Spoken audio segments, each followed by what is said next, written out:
kuasa untuk membuka data nasabah saudara Ricky Rizal.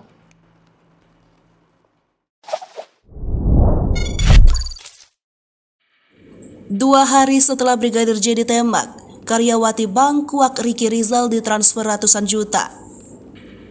Fakta baru terkuak dalam persidangan lanjutan kasus pembunuhan terhadap Brigadir Nofriansah Yosua Huta Barat atau Brigadir J, Senin 21 November 2022.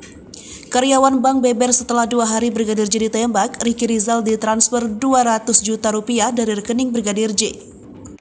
Customer Service Layanan Luar Negeri Bank Cabang Cibinong Anita Amalia Dwi Agustine mengungkapkan bahwa ada pemindahan dana sebesar 200 juta rupiah dari rekening Nofriansah Yosua Huta Barat atau Brigadir J ke rekening milik Ricky Rizal.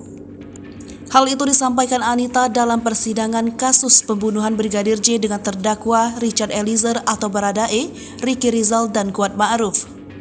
Terkuak fakta ini berawal dari Hakim Ketua Wahyu Imam Santoso mempertanyakan kaitan antara Anita dengan perkara pembunuhan Brigadir J tersebut. Anita pun menjelaskan bahwa dalam berita acara pemeriksaan ia pernah diberikan kuasa untuk membuka data nasabah milik Ricky Rizal. Anita mengungkapkan bahwa data itu diserahkan pada tanggal 11 Juli 2022. Sementara diketahui Brigadir J tewas pada 8 Juli 2022. Data tersebut berisi 2 kali transaksi dari Brigadir J kepada Ricky Rizal senilai 100 juta rupiah. Ada uang masuk melalui internet banking, pemindahan dari nomor rekening atas nama Nofriansah Yosua 100 juta rupiah 2 kali di tanggal yang sama.